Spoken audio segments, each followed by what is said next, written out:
అట్లా నాగన్నతోని మీకున్నటువంటి సంబంధాలు తెలియజేసేటువంటి ఏమైనా ఫోటోలు దానికి సంబంధించి ఏదైనా చెప్పాలనుకుంటే సాధారణంగా చాలా వరకు మనము మాట్లాడుకుంటూ వస్తూ ఉన్నాం. అసలు నాగన్న ఫ్యామిలీ గురించి కూడా అంటే నాగన్న ఫ్యామిలీ ఎట్లా ఉండేది? ఫ్యామిలీకి సంబంధించి ఏంటి అసలు? హ్మ్. నాగన్న కుటుంబము, ఆయన నేపథ్యం రాజారం గ్రామం, హ్మ్. తిరునాపల్లె మండలం. హ్మ్. కల్లుగీత కార్మిక కుటుంబంలో జన్మించిన నాగన్న హ్మ్. బడికి పోకుండానే హ్మ్. రాత్రి బడి రాజారంలో పెడితే శ్రీపాద శ్రీహరి అనేది పీడిఎస్యు హ్మ్. ఉద్యమ ధ్రువతార. ఎమర్జెన్సీలో ఆయనని చంపేశారు. హ్మ్. ఎమర్జెన్సీకి ముందు నాగన్న ఒక జీతగాడుగా ఉన్నాడు, హ్మ్. అదేవిధంగా కూలీగా ఉన్నాడు. ఓకే. అట్లే మేకలు కాసుకుంటూ కూడా తిరిగాడు. కూలీలకు కూడా నాగన్న అటు ఆంధ్ర, విజయవాడ, గుడివాడ, గుంటూరు వలసలకెళ్ళి బతికిన సందర్భాలు చాలా సందర్భాలు తెలియజేసింది నాకుంది నాగన్న. అట్లే నాగన్న కళ్ళు గీసే కార్మిక కుటుంబంలో ఉన్నప్పుడు తన తండ్రి పాటగాడుగా, తన తండ్రి పాడే పద్యాలని అలవోకగా నాగన్న నేర్చుకోవటం వల్లనే నాగన్న గాయకుడిగా ఉన్నాడని నాగన్న చెప్పిందే నేను చెప్తున్నా. హ్మ్. అయితే నాగన్న భార్య లక్ష్మక్క కూడా నిరక్షరాస్యురాలే. కానీ నాగన్నని పెళ్లి చేసుకున్న తర్వాత పార్టీ పెళ్లి చేసుకున్నారు వాళ్ళు. పార్టీ పెళ్లి చేసుకున్న తర్వాత ఉద్యమంలో వాళ్ళు చదువు నేర్చుకుంది. పిల్లలు వద్దు ఉద్యమంలో, హ్మ్.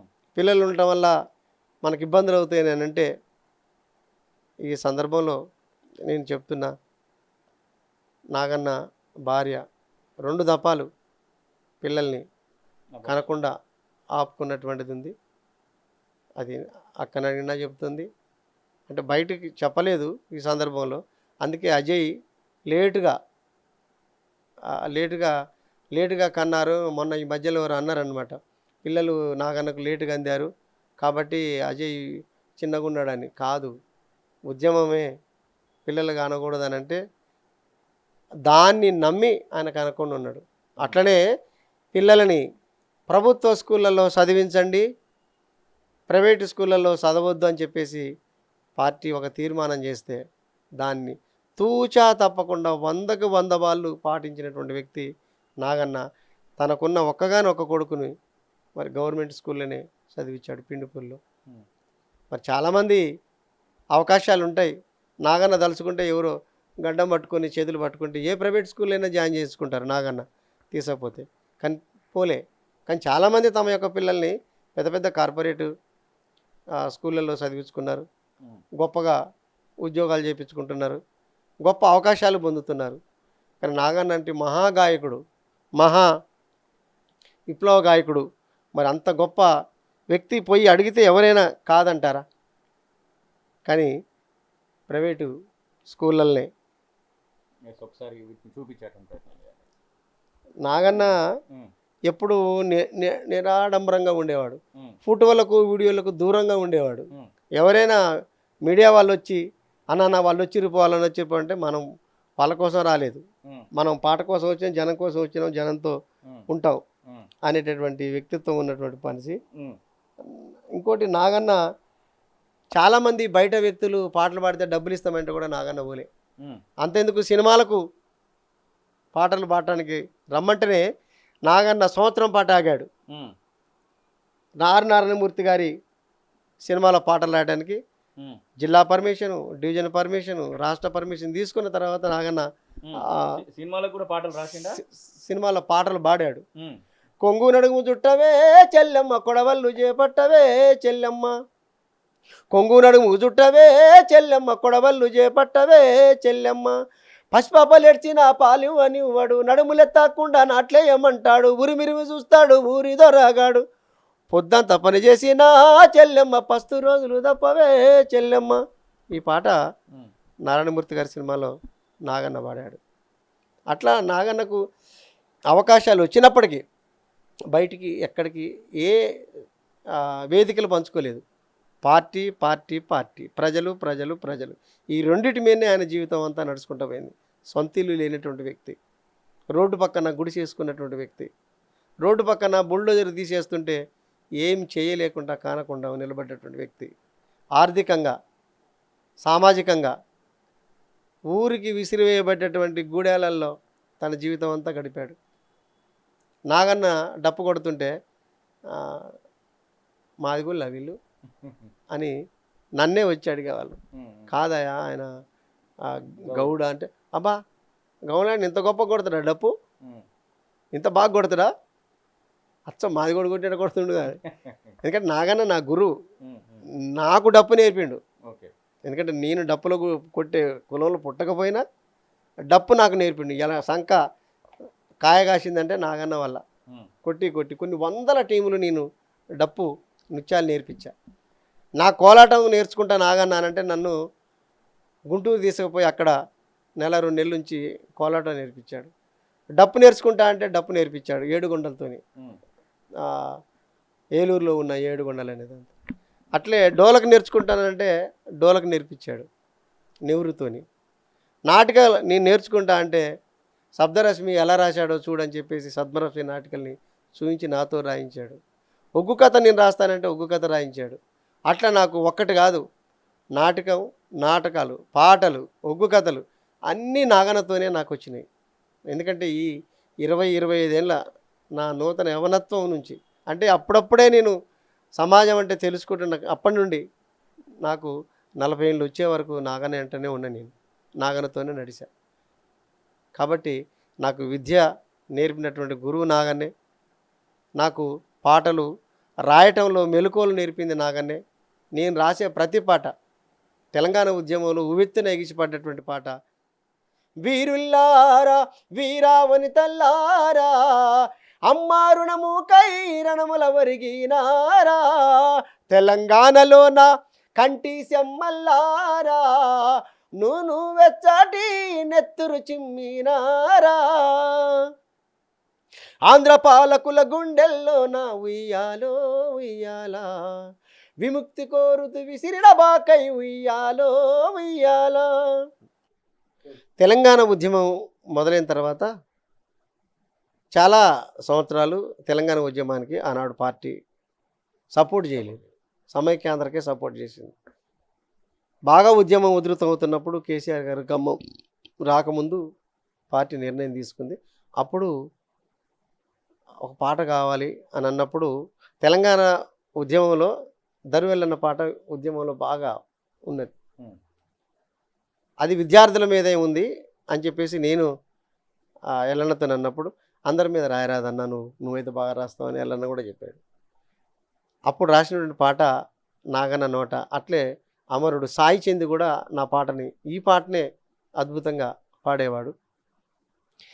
వీరుల్లారా వీరావనితల్లారా అమ్మా రుణము కైరణముల ఒరిగినారా, తెలంగాణలోన కంటి సెమ్మల్లారా నూను వెచ్చటి నెత్తురు చిమ్మినారా, ఆంధ్ర పాలకుల గుండెల్లోన ఉయ్యాలో ఉయ్యాల, విముక్తి కోరుతూ విసిరిన బాకై ఉయ్యాలో ఉయ్యాల, యూనివర్సిటీ మైదానాలే ఉయ్యాలో ఉయ్యాల, కథన రంగమున కాలు దూవినై ఉయ్యాలో ఉయ్యాల, గునుగు పువ్వు నవ్వుల్లారా మోదుగు పూల వనముల్లారా, తంగెడు పూల రెమ్మల్లారా బతుకమ్మ బంతుల్లారా, అన్నల్లారా ఓ తమ్ముళ్ళారా ఈ గడ్డ మీద వారసత్వ బిడ్డలారా. ఈ పాట నాగన్న ఉచ్చ స్థాయిలో పాడేవాడు, చాలా పైలో. ఈ పాట వాస్తవంగా నాగన్న పాడే ప్రతి పాట గ్లోబలీకరణ, ప్రపంచీకరణ, పివి నరసింహారావు ప్రధానమంత్రిగా ఉన్నప్పుడు అన్ని ప్రైవేటు పరం అవుతున్నాయి, ఒక పాట పాడు అని అన్నప్పుడు, ఒక పాట రాయి అన్నప్పుడు చాలా పాటలు వచ్చినాయి. నేను రాసిన పాటే నాగన్న దగ్గరుండి కూర్చోబెట్టి రాయించిన పాట.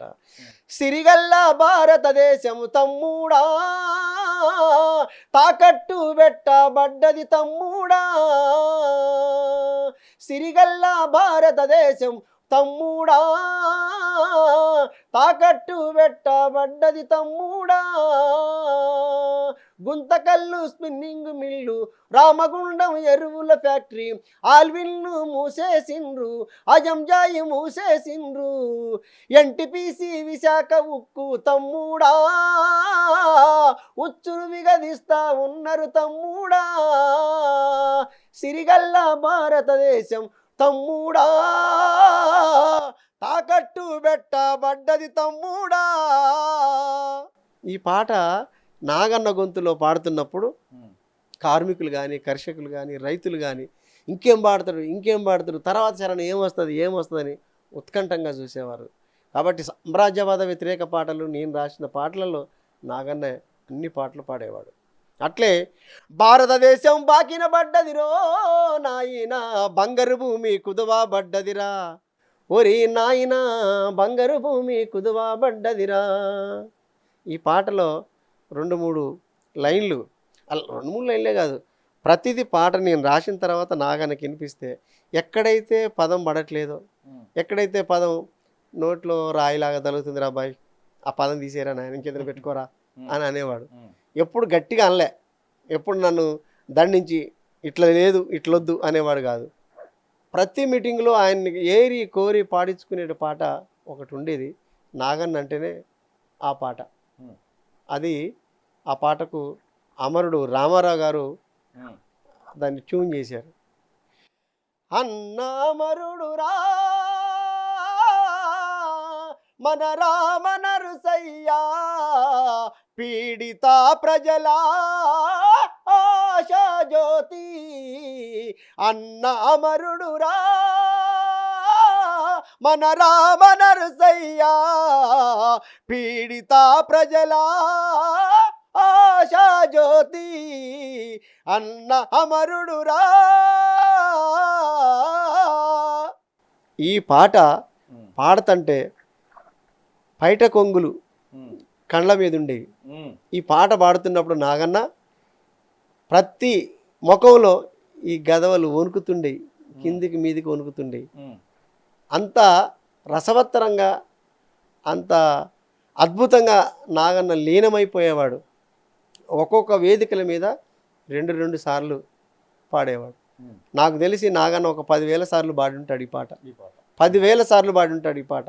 ఎందుకంటే 75లో అమరుడైనటువంటి నీలం రామచంద్రయ్య రామనరసయ్య గారి టైం నుంచి నిన్న మొన్నటి వరకు ఆయన ఆరోగ్యం మంచిగా బాగున్నంత వరకు కూడా నాగన్న ఈ పాట పాడని వేదిక లేదు, నాగన్నతో ఈ పాట పాడించుకునే నాయకుడు లేడు. రామారావు గారు నాగన్న ఈ పాటకు బ్రాండ్. కాబట్టి నాగన్నను తలుచుకుంటే ఈ పాట ఉంటుంది, నాగన్నను గుర్తు రావాలంటే ఈ పాట ఉంటుంది. అట్లనే ఒక్క చిన్న విషయం చెప్పి వదిలిపెడతా నేను. ఆర్థిక పరమైన విషయాల్లో నాగన్న ఎంత కరాఖండిగా ఉండేవాడో నేను ఒక మాట చెప్పి వదిలిపెడతా. అప్పుడు క్యాసెట్లు, రీల్ క్యాసెట్లు ఉండేవి, వాటిని అమ్మటం నాకు అప్పచెప్పేది, పాటల పుస్తకాలు నాకు అప్పచెప్పేది. ఎన్ని పోయినాయో అన్నీ 2.5 రూపాయలు అంటే 2.5 రాసేది. ఇట్లా ₹1 1 పావల కూడా వేరే వాళ్ళ దగ్గర పార్టీ కార్యకర్త మన ఇంటికి వచ్చిండు, భోజనం పెట్టిండు, ఒక ₹10 తక్కువ ఇచ్చిండు అంటే తిట్టేవాడు. ₹10 తక్కువ ఇస్తే నీ డబ్బులు నా డబ్బులు కావే, ప్రజల డబ్బులు. ఇంటికి పోయితే భోజనం పెడతాడు, కోడి కోసి పెడతాడు, ఇంకేదైనా పెడతాడు, మనకు సంబంధం లేదు, నువ్వు ఖచ్చితంగా వసూలు చేయాల్సిందే అని నన్ను పీడించి మళ్ళీ ఆ అన్న అవపడ్డప్పుడు మళ్ళీ ₹10 తీసుకొని లెక్క చెప్పా. అంత కరాకడిగా ఉండేవాడు. తిరుమనాపాలెం అని ఖమ్మం నుంచి పోతుంటే తిరుమనాపాలెం నాకు ₹60 పైసల ఛార్జీ, 120 అంటే 120 పైసలు నాకు ఇచ్చాడు. అందులో పోయినప్పుడు పావల తక్కువ ఇచ్చి 10 పైసలు తక్కువ ఇచ్చాడు కండక్టర్. అంటే మర్చిపోయినా నేను దిగిన మళ్ళీ నాకు రావడానికి ఛార్జీ లేదు. అంటే కరెక్ట్గా ఇవ్వటము, కరెక్ట్ తీసుకోవటం అనేది నాగన్న నుంచి నేర్చుకున్నదే. ఆర్థిక పరమైనటువంటి అరాచకత్వం నాగన్నలో ఏ కోశైనా దొరకదు, నీకు ఏ కోశైనా దొరకదు. హోటల్కి పోతే ఎంత భోజనం ఎంత ఖర్చు అని అక్కడ అడిగేవాడు. ఇక ₹60 భోజనమా, మన దగ్గర ఎంతనే చూసుకో, 60 భోజనం చేద్దాం, 60 లేవా వద్దు, ఆ పూట ఎండినా పర్వాలేదు. అట్లా నికర్సిగా ఉండేవాడు. ₹1 ఖర్చు పెడదాం దుబారాగా అనేటటువంటిది. దుబారా అనే మాటకు నాగన్న 10 కిలోమీటర్ల దూరం. అది బట్టల విషయంలో కానీ ఇంట్లో వాడే విషయం ఇంట్లో వస్తువులు కానీ దుబారా చేసేవాడు. లక్ష్మక్క కూడా ఎక్కువ తక్కువ ఏమన్నా కొన్నా వద్దు ఇది అనేవాడు. అట్లా చాలా పతంగా ఉండేవాడు. అటువంటి నాగన్న ఆ, ఎటువంటి ఆర్థికపరమైనటువంటి ఆరోపణలు ఈనాటికి కాదు, నాగన్న మీద ఎప్పటికీ ఎప్పటికీ రావు. ఎందుకంటే సూర్యుడు ఎంత నిగనిగలాడతాడో, సూర్యుడు ఎంత నిక్కచ్చిగా ఉంటుందో వంట, అంత నిక్కచ్చిమైనటువంటి మనిషి నాగన్న. కాబట్టి నాగన్నని తలుసుకోవటం అనేది చాలామందికి, నాగన్నకు శిశువులు లేరు, అందరూ మాకు మేమే పెరిగామని చెప్పేసి కొంతమంది అనుకుంటారు. కానీ నాగన్న శిష్యరికంలో పెరిగినటువంటి వాళ్ళు వందలాది మంది ఉన్నారు. అంతెందుకు, మేమంతా కూడా నాగన్న శిష్యరికంలో వచ్చినాం. కానీ నాగన్న గురువుగా నేను భావిస్తున్నా. గురువుగా భావించకుండా ఉండేవాళ్ళు ఉండొచ్చు. కాబట్టి ఇంకొక మాట నేను చెప్తున్నా, నాగన్నకు ఆడపిల్లలు లేరనే బాధ లేకుండా సృజన అని ఉండేది. చిన్న 2 సంవత్సరాలప్పుడే నాగన్నకు సృజన అప్పచెప్పారు. అద్భుతమైనటువంటి జజ్జనకరి జనారే డ్యాన్స్ నేర్పించి రాష్ట్రంలో మరి ఆ పాట లేకుండా ఉండేది కాదు. కాబట్టి సృజన కూడా నాగన్న కుటుంబంలో సభ్యురాలుగా దాదాపు 20 ఏళ్ళు ఆమె ఉన్నది. నాగన్నతో పాటు నాగన్న లక్ష్మక్క అజయ్తో పాటు ఆమె జీవితం కూడా అరుణోదయలే పనిచేసింది. కాబట్టి నాగన్నని, సృజన్ని, లక్ష్మక్కను, అజయ్ని విడదీసి చూడలేము. అట్లే నా జీవితం అంతా కూడా నాగన్నతో, నాకు అనేక మలుపులు నా జీవితంలో వచ్చినాయి. ప్రతి మలుపులో నాకు కూర్చొని సలహాలు ఇచ్చి సందేహాలని తీర్పేవాడు నాగన్న. కాబట్టి నాగన్న గొప్ప మనిషి. నాగన్న లాంటి గొప్ప గాత్రం, గొప్ప పాటగాడు మళ్ళొక 100 సంవత్సరాలకు పుడితే పుట్టొచ్చు, పుట్టకపోవచ్చు.